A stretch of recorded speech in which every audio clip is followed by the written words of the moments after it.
भोजपुर में जब भी कार्यक्रम होता है, आरा भोजपुर क्या हर जगह आप लोग जाते हैं और बड़ी मेहनत से ये लोग जाते हैं, अपना अपना कैमरा लगा करके रात रात भर खड़े रहते हैं, ये भी बहुत बड़ी बात है। ठंडी के दिन में किकरा इतना ताकत बा हमनी के, तो मान ली कुछ दान दक्षिणा लेके आइला जा तो अपन अपन काम करल जाला। ए लोगन के तो कोनो चीज के मोहब्बत ना, कोनो चीज के आस ना, बस यही तरी बा। चुप रहा कैमल कमाता मेहनत ना देखला तो लगन मेहनत करलो दूसर चीज के ना।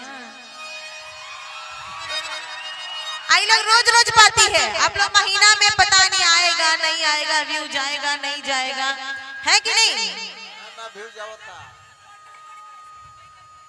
हाँ, महिका म्यूजिक से पंडित जी बड़ा खुश बड़े। इधर छुप के मत बोलो, सामने आओ। कह रही हैं कि महिका म्यूजिक से पंडित जी बहुत खुश है, ऐसा है क्या? सबकर ना चले बाबू, क्योंकि चल जाला महिका म्यूजिक से। इतना मेहनत तो पंडित जी कितना साल से करते रहे पता बा? हमको लग रहा है कि हम 6-7 साल से महिका म्यूजिक को देख रहे हैं। मेहनत कौन हर जोता था? 6 साल से। हाँ, तो बताओ तो बनी हम कि हम खुद ही इन लोगों को देख रहे हैं और ये लोग बहुत मेहनत करता है। इसमें कई नए लोग हैं, नए लड़के हैं, नए चैनल क्रिएट करके करते हैं। इससे आपको भी फायदा है, तू वायरल भइल बड़ू, इससे इन्हीं को नहीं सिर्फ फायदा है, सबको फायदा है। अब अरे करे कि हमसे बात करे, आई हो तू नाच करे कि हमसे बात करे, अब आगे में मोबाइल नंबर लागत रूहा छोरे। लड़की को आजकल के बड़ा खतरनाक हो गई बा, होई तो हमें है ऐसे जगह छुअता। एक पता बा गया वाला कार्यक्रम के फोटो कैसा आइल बा, पेटे पे हाथ रख के थंबनेल बा कि गोरी फूला झरे बारू। औ चचाऊ हमार कहला है चचाऊ कि पवन बबुआ के गाँव, तो ऐसे हम कनिए कि उनका तनी मुराद पूरा कर दिए। तो गोरी फूला झड़ी बारू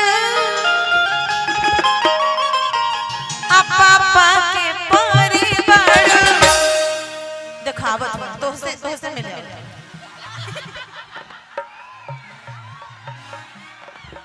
कि लगलू पसारे तू तो पाक पियर फराक वाले, लगलू पसारे तू तो पाक पियर फराक वाले।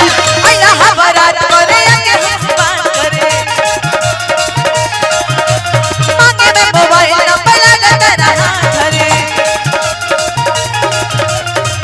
गोरी फूला झाड़ी बार पापा के परिवार, लगलू पसारे तू तो पाक पियर फराक वाले, लगलू पसारे तू तो पाक पियर फराक वाले।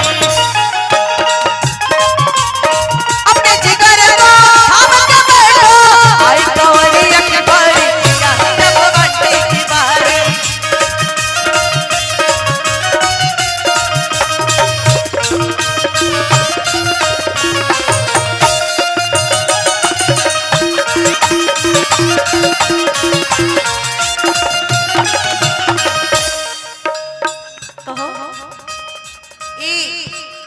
चाचा तो के देख लेना ना, ले लेना ले ले कदा लव यू बोले, लव यू बोलो। प्रणाम चाचा जी। प्रणाम नहीं, लव यू बोलो। लव यू सबको नहीं, चाचा को लव यू सबको। लगी हम मार कर। हाँ खूब पवन जी के, अरे पवन जी की तो जीले जवार बा,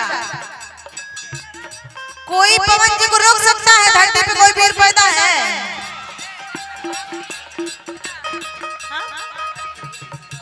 पावर ही है से शुरू होला, ये देखो ता झमकौला और कहला से बहुत अंतर बा। लेकिन पवन जी भैया को माइक फेंके वाली का नाम मत लो, मार दे बबो। दू कौड़ी के सहूर नहीं के पता नहीं का हम करे। माइक पकड़े जे सिखावा का वो एक गाना पे माइक फेंकतिया, बेसहूर बिया। गोरी फूला झाड़ी बाड़ पापा के पारी बाड़, गोरी फूला झाड़ी बाड़ पापा के पारी बाड़, लगलो पसारे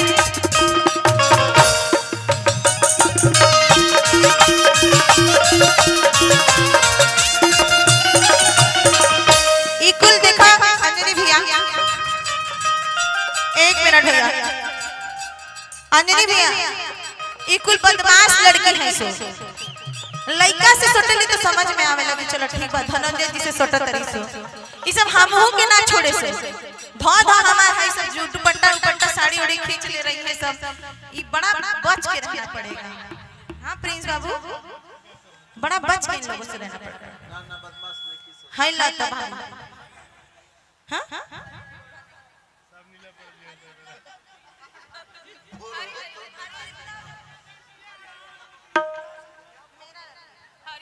रिकॉर्डिंग बना के